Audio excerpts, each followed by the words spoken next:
Welcome to your first look. This is Hangtown, where they say motocross starts first, but this year, if you ain't first, you're last. This is our final round of Lucas Oil Pro Motocross in 2021. Jason Weigandt, Kellen Brauer. This brought to you by 6D Helmets, committed to the relentless pursuit of better brain protection. One championship still on the line. Dylan Ferrandis is our 450 champ. Look, Kellen, everybody's saying it's over, it's Jett's title. They might be right. It's a pretty big points lead. It's going to take a disaster for him to not get this. Absolutely, and he has all the momentum on his side right now. He's been fantastic the last 2 weeks, the 1-1 performances in back-to-back weeks, but he is still only 18 years old, and we have to keep remembering that. If we look back to Supercross, the mistakes were there. He had the rookie mistakes in his second year of Supercross. It doesn't seem like it's happening this year. It doesn't seem like it's going to happen this weekend, but it's still a chance. Yeah, and that's all you can hope for if you're Justin Cooper. Cooper's first order of business is just getting his own results back. It has sunk at the same time that it's stepped up for Jett.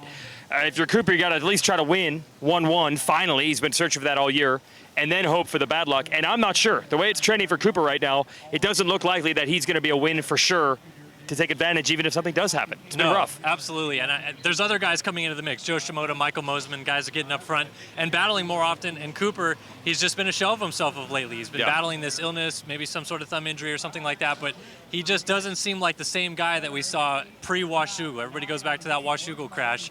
But since that break, really, he's come back and just completely missed the ball so many times. Yeah, he's had a couple first moto wins, but some puzzling second moto rides in the last two rounds. Both first and second motos weren't so good.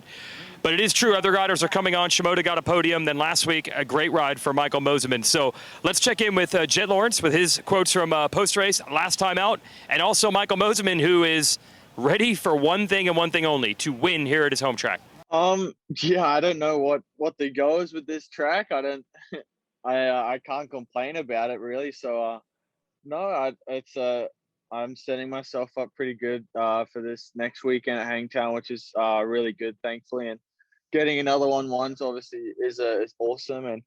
And I'm looking forward to this next weekend and finally get it over with and have a break. It's felt like it's been a pretty long season but today was pretty good with the track, and it was different, and I'm surprised I still won because in the practice I thought I sucked in the morning. So yeah, felt comfortable. I felt comfortable out front, and I think that's where I belong. And just getting some time out there was really nice. And unfortunate mistake for sure, but I'm just not going to focus on the mistakes, really. I think there's so many positives to take out of this week, and I think, just building on those positives. And I want to win the last round.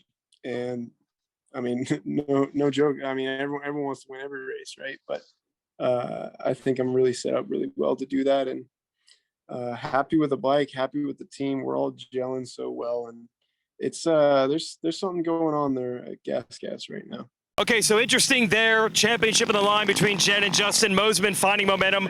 He's really good on a dirt bike. He wants to win here. I kind of like it. I know that some people probably hear that Mosiman quote and think, dude, how cocky is this guy? We always talk about you got to believe it. You got to be confident. He just articulated it. Absolutely. And if you heard him answer before that, he was very self-reflective. He wasn't trying to be cocky at all. The way that he led into it was very man, I just didn't believe in myself. I couldn't believe in myself. Now he knows he can win, and he believes that he should be in this spot. And hey, home race this weekend might just get it done. Could be good. Now, there are really only two riders that everyone's watching in the 450 class.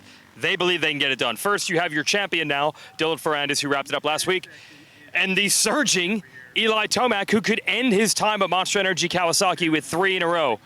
He's going to Monster Energy Star Racing Yamaha next year. Think about that. He'll be teammates with Ferrandis. So we know Tomac's going to be good. He's won 2 in a row. He's awesome at Hangtown. To me, the real question is, which Ferrandis are we going to get? This could go any number of ways. Yeah, well, I mean, he did seem very deflated after winning the championship. Seemed like he was just kind of mentally and physically drained altogether. Yeah. I don't know if he's had enough time to reset from that emotional kind of drop a little bit. Yep. If he does, like you say, though, and he comes out this weekend, I mean, what a fantastic battle that would be to see peak Ferrandis, peak Tomac on this track. It would be a great battle. It could go either direction. We might see no pressure, Ferrandis riding even better, or I'm smoked, I'm done. Eli, if you want it that bad, you can have it, and I'll see you in the team truck next year.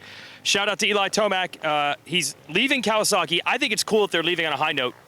we've been saying all year that on the ground floor racing, somewhere in the upper management, Tomac, and then they decided not to renew their deal for next year. But the mechanics, the team guys, Eli, they still want to win races, and they proved it. Yeah, absolutely. I mean, I don't think at any point Eli came into this year thinking like, oh, I'm leaving, so I don't want to win races. Yeah, He wants yeah. to win races. Yeah. He is going to make a lot of money by winning races right. out here. So all along, he just wanted to win and finally stamped it a couple weeks ago, and now it seems like it's kind of like lit the fuse in his mind a little bit, where it's like, I can be good in both these motos. I can win these motos, no problem. So now we're coming to a track where he knows how to win by a lot. And we might see it again. He's had some epic performances here. 2015 when he won by over a minute. He won his pro debut here at this track in 2010. Shout out to his mechanic, Brian Kranz. This will be their last time working together. Kranz is going to stay with Kawasaki. Some brief calculations this week. We believe the Tomac-Brian Kranz combo is second all-time in rider and mechanic wins. Only Ricky Carmichael and Chad Watts have won more races than those guys. It's only semi-official because sometimes mechanics skip races here and there for various reasons. It's not in the AMA record book as like what the mechanic was for the rider. But that's still an awesome relationship in the long run. And they'll be teammates next year. That is so weird, him and Ferrandis. Yeah, gosh, it seems like it's some gnarly super team, assembling of the NBA masterminds or something That's like that, right? But yeah, I mean, it's going to be incredible. I feel like, in a way, they might push each other even more, like push each other to another level, which is incredible because they're both at the peak right now. Yep, and there are some other 450 riders to watch. Ken Roxon will be here, but most of the field is devastated by injury or illness and isn't even racing. Cooper Webb could be a guy to watch. He has been charging hard now, the last two races. Yeah, he really has. And his starts have come around again, too. He didn't really seem to get as many starts kind of in the middle of the season when he really wasn't figuring things out. This frame change has kind of turned his momentum of the season around. And now he's starting out front and staying with those guys throughout the moto. And, I mean, could it be a win? Maybe. Weird things tend to happen in the last race of the year, so that's Webb's shot. We want to thank 6D for backing this show all year, committed to the relentless pursuit of better brain protection. Let's wrap up this the right way. Let's go chat with Dylan Ferrandis about his season. Well, we've got him, the 450 national champ. I don't know how often you've heard this yet. There's our first interview calling you the 450 national champ. We'll talk about that in a minute, Dylan Ferrandis. But first, Hangtown, do you even remember this track? Oh yeah, for sure. You can forget the track where you raced, but basically I can remember every rut and every bumps and every spot on the track where I need to be better or need to be careful or whatever. Do you like Hangtown? Where is it for you? Yeah, I do like the track.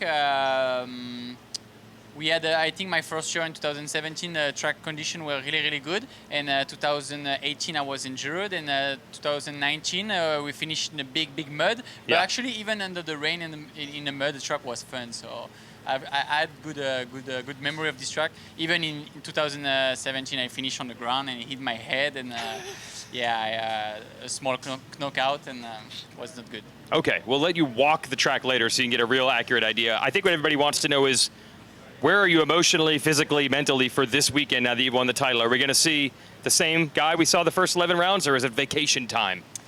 Honestly, I feel normal. Okay. I feel normal. I rode one time this week, and I just felt fresh and good on the bike. So, because maybe I didn't really push in Moto2 last week, and I was just cruising on the track to clinch the title, and I didn't really push my body deep like I used to do every weekend. So maybe I kind of recover a little bit more than normal.